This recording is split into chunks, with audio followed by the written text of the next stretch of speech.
Hili ni jawabu ambalo ndani yake kuna nafi, kuna kukataa. Wamekataa nini? Wamekataa kwamba wao hawakuwa miongoni wenye kusali. Kama kuna kukataa, maana yake kuna takrir hapo, au kuna kinyume chake. Kama hakuwa hivi, kawa hivi. Sasa kama hamkuwa nyewe miongoni mwa wenye kusali, mumekuwa kuwaje? Kama ilikuwa sala tanha al-fahsha'i wal munkar na hawakusali, maana yake watakuwa katika fahsha na munkar, uovu.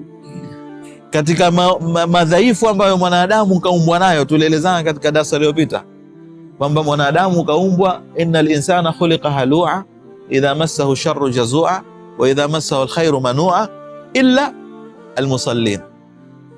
Kuna maradhi haya au upungufu huu atakuwa nao mwanadamu, kaumbwa nao, lakini ilaji yake, tiba yake ni yeye kusimamisha sala.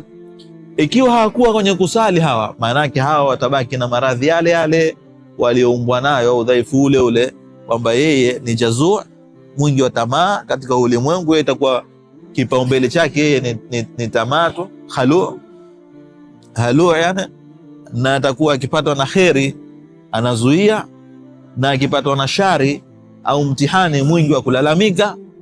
Ikiwa na hali hiyo, maana yake huyu ataweza kufanya lolote litakalomkalia mbele yake, mradi yeye atimize jambo lake.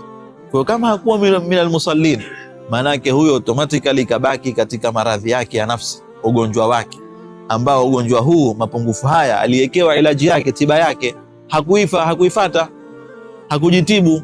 Kama hakujitibu, kabaki na ugonjwa huo.